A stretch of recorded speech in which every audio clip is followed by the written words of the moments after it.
Our view is that the solution in itself has a lot of value right out of the box, even at the lower levels.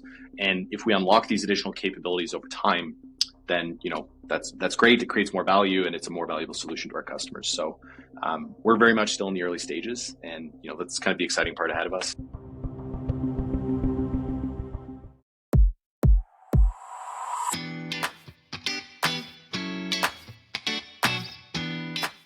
In our fourth episode of the Big Data for Small Companies series and the finale of Season 3, Tom McDonell of HazTrack is here.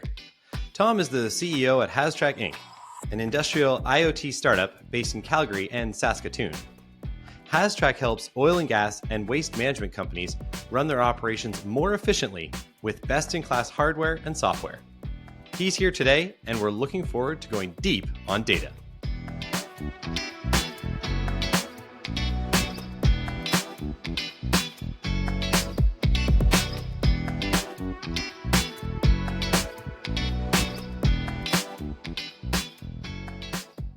Hello, folks, and welcome to Startup Different. I'm Dave, he's Chris, and today there's also Tom. Tom, welcome to Startup Different. How you doing? Thank you for having me, gentlemen. Big fan of what you guys are doing here. Oh, really? Wow, that's exciting. Have you watched some of our stuff before? I have. You were the one. Quite a few. Yeah. It's great to have you on here, and we're excited to talk to you about data. This is our big series on data. And, we kind of took it in some different places. Sometimes you think data like, data warehouses and data sovereignty and big data analysis, that kind of stuff. And we kind of went more with like a product-y and then a bit of a culture-y feel, and then kind of like buying marketing data, which was like an interesting sort of segue that I don't know if we necessarily expected, Chris, but I like where it took us. But I think, Tom, just given that sort of variability, I think what would make the most sense is we sort of just set the table for everybody listening today as to like what HazTrack is, maybe like a slightly longer elevator pitch, just so we can get everybody a sense of who you are and what you do. For sure. So I think like you said, big data can take on so many forms, and we kind of touch one area of it, and I think it's very much in the public consciousness right now with all the wonkiness going on with AI. So that's kind of maybe something we can veer into, but at HazTrack, we do something which some might think is relatively simple, which is we help industrial companies essentially operate more efficiently. So we do this with a very simple piece of hardware that we've designed, developed, and we manufacture ourselves, which is a tank level monitor. So essentially, we have this sensor that sits in a tank, and it reads how full it is. It'll connect to a cell network, and it'll transmit that data back to our software dashboard, where companies can use this to kind of get a bird's eye view of their entire operation out in the field. So a couple of use cases for this. A couple that we're focusing on right now are in the oil and gas side of things, as well as a couple of applications in waste management. So right now we're doing a lot of work with companies that collect used cooking oil from restaurants and essentially collect this oil and turn it into renewable fuels. So used cooking oil, which is used to deep fry your French fries, gets collected by these massive collection companies. And it goes through this process where they mix it with methanol and a catalyst, and you're left with something that is basically identical to diesel that burns about 80% less carbon once it's combusted. So it's this huge area of kind of sustainability and energy transition now that a lot of these big companies are focusing on. So what we do is we come in and we help these companies collect the oil a lot more efficiently. We don't care so much about what you do with it once you have it, but we solve a lot of problems inherent in that collection process. So for example, about 30% of the time when a used cooking oil collector shows up to the restaurant, that tank is not full, which means that, this is kind of what we would call a wasted trip. So you could have waited a while longer before coming out and actually collecting that oil. The opposite is also true, where sometimes the dumpster itself will overflow, in which case, you get a call from a customer and they're upset, and then you have to send someone to go and like clean it up. Otherwise, there's that sounds fines disgusting. involved. That sounds awful. Horrible. I would never want to be around when the cooking oil tips over the edge there. But. Yeah. It's like a big problem that like everyone wants to avoid. The restaurant's unhappy because their teenage help overflowed the dumpster again. And so, we I'm also surprised prevent that that's from the happening. fault of the collection company when the teenager overflows the tank, but I You know, guess, I think of the kid in The Simpsons, like, get your taco, just like trying to, oh no, the tank overflowing. Well, yeah, because there's that episode where like that was Homer's retirement fund was he was Oh gonna yeah, go it and was Grease. steal Greece, yeah. And so like that's kind of the third pillar of problems that we solve is that you actually have these organized gangs that essentially go around and steal oil from restaurants, and that's like a huge problem. These collection companies lose about $100 million worth of cooking oil every year due to theft, Wow. because it's a commodity like anything else, right? It gets traded on a global index. There's like very large companies that have sophisticated trading operations that do this, and it's a quiet industry that most people have never heard about and don't pay much thought to. But there's billions of dollars worth of used cooking oil that gets traded every year, so it's a big industry like anything else. Wow, that's really interesting. It's a very well positioned sort of like niche business, but it's also like a humongous market, in this, but in like a niche way. It's hard to describe. It's just like a really big space that just no one thinks about. So it's pretty fascinating, actually. It's Yeah, go ahead. Well, I was going to say, yeah, there's all these kind of dirty businesses that a lot of the sexy pieces of technology don't necessarily touch, which I think presents an opportunity for lots of startups to come in and, apply modern technologies to these, multi-generational businesses that have been passed down within a family for 50, 60 years now, and help them digitize and help them kind of, leverage some of the advancements that have been made in the past 10, 20 years, to really gain efficiency and help them reduce their emissions and just improve their business performance. So, Tom, I'm obviously coming from the software side. Hardware is a complete mystery to me. I have no idea how hardware works, but can you talk a little bit more about that device you showed briefly there and kind of like what's under the hood?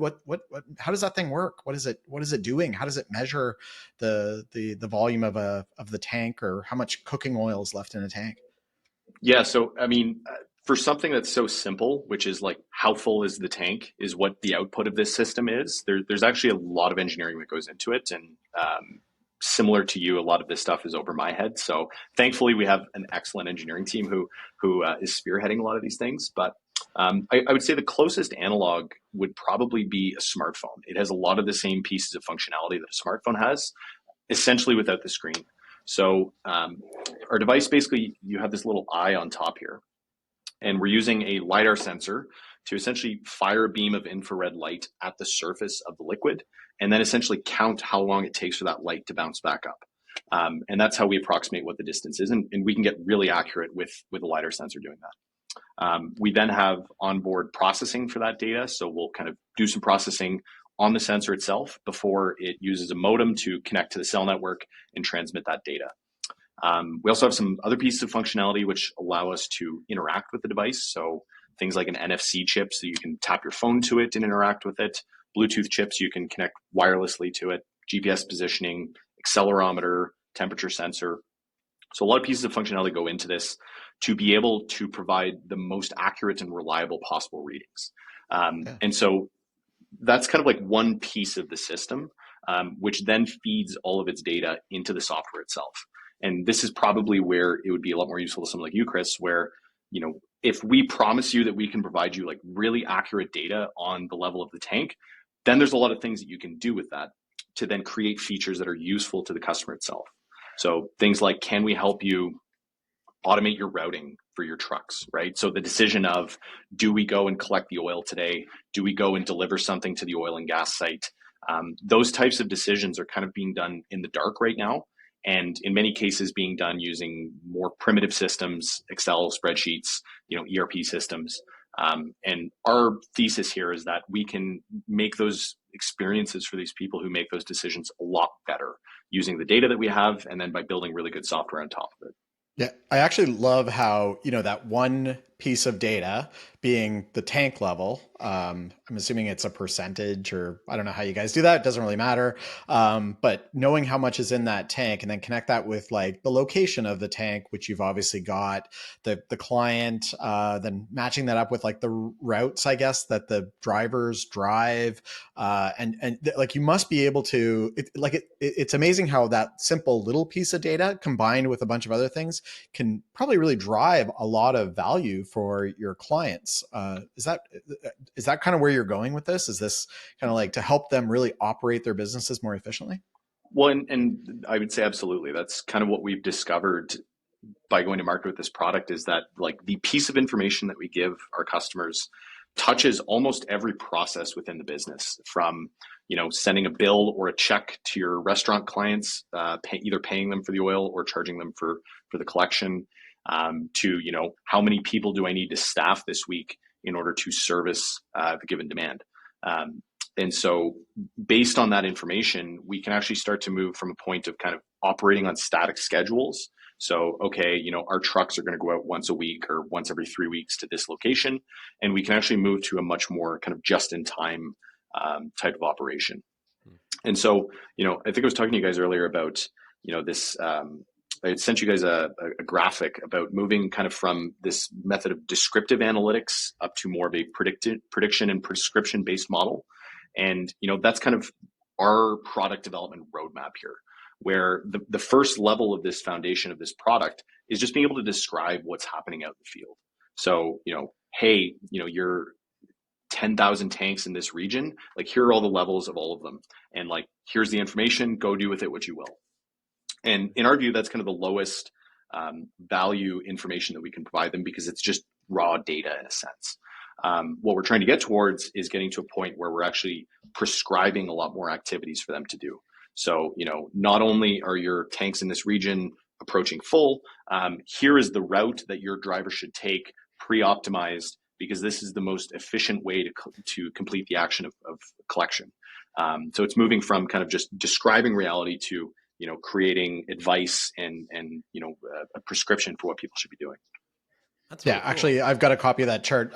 Tom, just for the viewers, I will post a copy of this chart on the podcast episode page on startupdifferent.com so you guys can see it. What does strike me about it is like, value goes up as you go to that from information to informative, but also difficulty increases pretty drastically as you move along that curve as well. So, right now you're getting the data. Where would you say you are along that growth curve? I would say we're probably in the early stages of trying to really establish a solid foundation for it. Because I think, like you said, it gets more difficult to add things like prediction and prescription on top of a bad foundation. So, for example, if we're not, bulletproof in our not only estimation of the level, but then kind of the reliability of transmission and being able to make the software very workable for someone, it's very difficult to then layer on like really advanced capabilities on top of that and have that go really well and be successful. Our view is that the solution in itself has a lot of value right out of the box, even at the lower levels. And if we unlock these additional capabilities over time, then that's great. It creates more value and it's a more valuable solution to our customers. So we're very much still in the early stages, and that's kind of the exciting part ahead of us, is that we have a lot of additional things that we can do moving forward, which keeps us excited about the company here.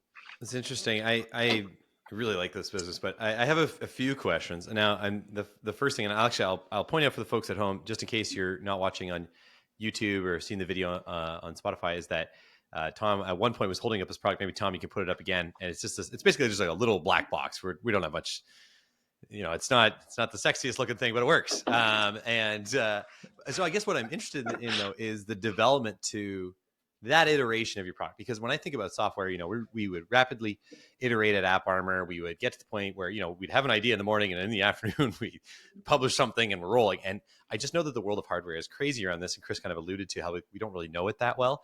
But what I'm interested in is, and then let's keep on theme here with data, is like, how did you go from your early versions and take like the way it was working and like customer feedback and like various data points to move the product forward?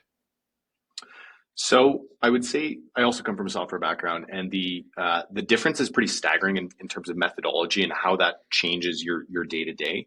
Where hardware is much more deliberate. You kind of have to know what you're building like weeks or months in advance in order to plan that out properly and have that not be like just a giant disaster.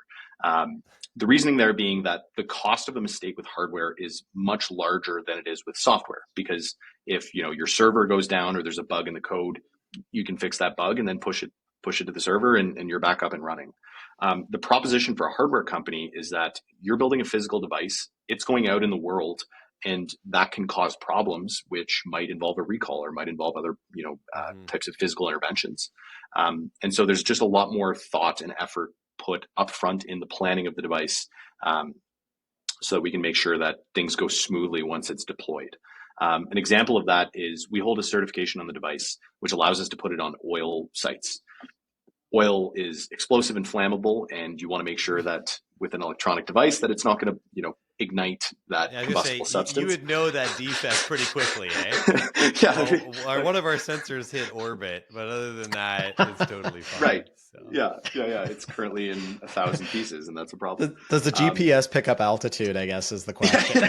Yeah, put a barometer on it, I guess. So, then you're being even more deliberate with your hardware, because you're now designing it to a certification spec. So that's actually determining like additional constraints on the system. And so that's where, once the device is out in the field, now the cost of changes becomes a lot higher. And so our view is that we've tried to build in a lot of the functionality from a physical hardware perspective in advance, which then gives us the ability to kind of customize the solution to the application. So for example, let's say you have an application with a stationary tank that doesn't need a GPS antenna because it doesn't move and the GPS or the location just stays fixed. Then we're just not going to put it in the device, and you're off to the races. But it's there if we need it. And so what we're trying to do is create a method of data acquisition that's as kind of economical, easy to deploy, and accurate as possible, and then create the bulk of the differentiation and the features that we create on the software side, because then we can adhere to much more of this lean, agile methodology and kind of respond to customer feedback as quickly as possible. The question around like, do we want to know how full the tank is, doesn't necessarily change. What does change is like, how do we want to see the data, or what do we want to do with it? And so if your application does not require knowing how full the tank is, then we're probably not going to target you with our product. And that's a good kind of natural differentiation there. And just for the record, Dave, I find the black box very sexy because I'm a nerd. Okay. Other people might not, but to nerds, very sexy. You got to put like a cool looking, like, I don't know, big H on it for HazTrack or something. Flames or something. Yeah. Well, maybe not flames for the reasons you just described. Yeah, fair. Yeah. I am wondering too, though. So, okay, you're working with these clients. This data that your system is generating, and this was actually something we always dealt with, especially in B2B, sort of like enterprise sales and implementations, is that data that your system generates, like where the tanks are, how full they are, whatever, in your contracts, this is really specific, and it matters though, because in your contracts, is that data owned by your company, or is that owned by the customer?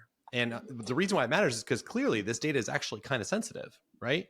Like if there's gangs going around taking, I don't know about the oil fields, but for the the grease, the cooking oil, the cooking oil, like for that, I just wonder that what is the relationship like with the customer over the data, and how intense are they about like, this is our data and you have to do everything to protect it and all that kind of stuff? So I feel like we can go one level deeper than this. I feel like it's not nuanced enough as it is.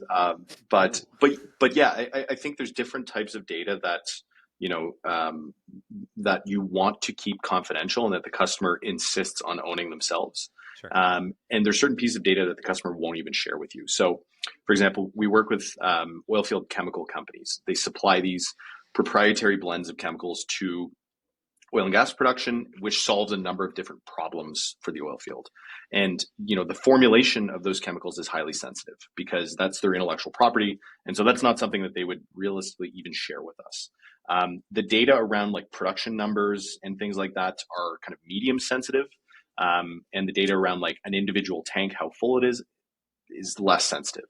That being said, as a general policy, our customers own their own data, which kind of provides them with peace of mind that, in these highly competitive industries, that we're not going to go and sell their data to either their competitors or to a hedge fund or to, these other types of players that might use that either against them or to gain an advantage at their behest. And so what we do is kind of use data to inform better product decisions moving forward.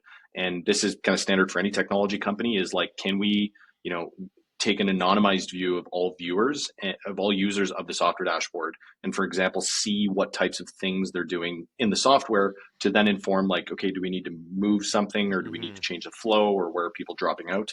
And this type of stuff is pretty uncontroversial in the technology world in terms of using it to inform, kind of future product decisions and creating these feedback loops. And I would say not doing so would also be to your own detriment. Like, you have this data there, it's available. It's not necessarily sensitive, and you're not going to share it with people, but you are going to use it to make better decisions. Yeah, it's sort of the difference of like data in aggregate versus like really specific data. Like you can do system improvements without actually knowing that really specific or like protected data. It was exactly the same for us, actually, for what it's worth at AppArmor. That was the way we did it. I was just curious because it's just it's a very different data set, but we also found that it was a good move to just be super forthcoming with our customers and say, hey, we're not going to sell this data. This is your data. We don't do anything with it except the things that we say we're going to do in the contract. You know what I mean? Exactly. But this is an interesting caveat, though, too. So because this was one of our other episodes, which was about buying marketing data and how this is kind of exists. It's out there. I don't know if your team gets hit up with it or not. I've actually started to get them from Startup Different, which is really a sign that we're hitting the big time, because all of a sudden I'm getting emails about, entertainment contacts and whatever. And it's just these random people emailing me, and this is their business. And it's really weird. I don't want you guys, if you're listening, please stop. But, I just wonder, like, what about your team and maybe in your business development processes or anything like that? Has that ever been something that's been a challenge for you around, thinking about maybe we're going to buy market data to get ahead or anything like that? Have you ever had that as an issue? I'd say with the industries that we operate in, they're so like tight knit and relationship focused that I think that would almost be ineffective. And so I can't speak on to, if you run a podcast, like, is it worth it for you to get, gigantic lists of people, right? Probably Maybe not, to be honest. But did you guys end up buying marketing lists at AppArmor? Yeah, we did. Yeah. And there was like different forms of it. Like in some cases it would be through something called Zoom Info, which is like a big online directory that's like kind of sketchy at times, kind of not. I hope they don't sue us. It's fine. And then there's like the small time players. It was actually a pretty complicated market where it could be, there was this agency down, I can't remember what state they were in, but they would literally call every single campus police department, every municipal department every year and manually do this big process of collecting the data. And so it was just kind of this, and that felt a lot more consent driven, right? And I guess what's interesting is, I do think it's one of those challenges, though, where a company, and I think you're doing it the right way, obviously, but I think it's one of those challenges with the company to consider, like, is there more we could do with this data? But then morally, does that make sense? And obviously legally you're already bound, but it's just fascinating to me when companies run into this kind of a challenge. Maybe you're looking to grow by X amount percent and you think, well, we just need more contacts. And so you buy this kind of sketchy piece of software, and you know what I mean? Like, it just leads, like, you can find your way there pretty quickly. Like I think a lot of people in the early stage startup world overestimate the value of data, in the sense that, like, you can't just like take your data, and there's no open market for your data, and it probably has relatively little value if you try to sell it anyways. And I think you see that by the fact that there are no major kind of direct data brokers. Like, there are data brokers out there, but they're pretty restricted to certain niches in certain industries. So an example there would be like, if you have highly structured genomics data, like a 23andMe, where you have this like really clean data set of sequenced genomes, that probably has a lot of value to a pharmaceutical company. Right. But like the data on the increasing and decreasing fill levels of used cooking oil dumpsters across North America is like probably not like even for like a hedge fund, because, can you really action and make, trades based on that information? Like probably not. And by the time the data gets out in the market, it's probably stale anyway. So it probably loses its value, like kind of like milk. So yeah, I think like there's just this kind of view that like data is the new oil, and I would say it's valuable insofar as it allows you to build better products and features. But the data itself is not the real driver value. It's the things that you can do with it, provided that you have enough of it, because you can then kind of build better products and services on top of it. I love that take. That sounds like a startup myth to me. Sounds like you just found a startup myth like right away. Yeah. Your data is not that valuable, people. I'm sorry. And that concludes our 4-part series on data. Thanks for having me. Yeah. We'll be right back. I don't think we should end on that. Now a message from Zoom Info. But it's like if you're in the early stages and you're like, okay, I'm going to build a company and we're going to give the thing away for free because we're going to collect so much data that we're going to be the next Google, or we're going to be able to sell that data on some kind of a marketplace. That's probably not the best way to go about it. And you probably start to think like, is there another way to add value along the way by creating a product or a service, as opposed to just like kind of leeching data out of an ecosystem? Yeah, I think too, from the marketing side, like buying a list of prospective customers and stuff like that, you just can't do that and think it's going to work. Like I know in our market, we had to go to trade shows, we had to be in the trade magazines, we had to, be doing events and, success stories and case studies. And it was that mix of things, just knowing, the chief of police somewhere, what their phone number was not going to lead to a sale. It was, and right. I'm sure it's the same with your guys too. If you had a list of all the cooking oil people, no big deal, but they got to actually trust you and believe in you and have seen you around and heard from somebody else. And is that the marketing formula that you're driving towards? Well, I would say so. I mean, like what chief of police goes like, oh my God, someone sent me an email. We have to buy their product right now, right? Exactly. Like whoa, they found my email. No, it's, again, you guys were in this world where you guys were doing a lot of enterprise sales, and it's a multi-year engagement, and you're trying to, help your customers over many years improve the way that they do things. The boiler room method of just like hammering the phones as quickly as possible and trying to make a quick sale is just not going to be successful. And so I would say marketing lists may be helpful in terms of helping you maybe identify new accounts that you hadn't found before. But I think if you're intelligent enough with your market research and just being able to like go and find the companies that do the thing that you want to sell to, that's probably a much more intelligent way to go about it. Cool. Chris, anything else you want to ask Tom while we still have him? I'm just wondering if we're going to get credit for like the email alert that comes out of the HazTrack system that says you've been robbed when their tank is empty. I would like to be mentioned in the credits. You probably have like an about page buried in there. I'd like to have Chris and Dave had the idea for the like powered by Dave and Chris. Yeah. You're welcome. Love it. Go deal with it. That's funny. Awesome. Well, Tom, thank you so much for joining us. Great conversation about data. Really interesting to learn about HazTrack as well and everything they're doing. And I think it was a really good take. I really like that we got naturally to the myth. With a lot of people, I asked them, what's your biggest myth? I think we found it there, right? Your data is just not as valuable as you think. And I think that's a really, really good take. And otherwise, again, appreciate having you on the show. Folks, that is the end of season 3. Woo, we did it, Chris. Congratulations. And coming up soon will be season 4. We're going to have a different format with more interviews and a little bit more analysis here and there. It's going to be great, and we're looking forward to it. But for now, folks, we will see you next week. Thanks so much.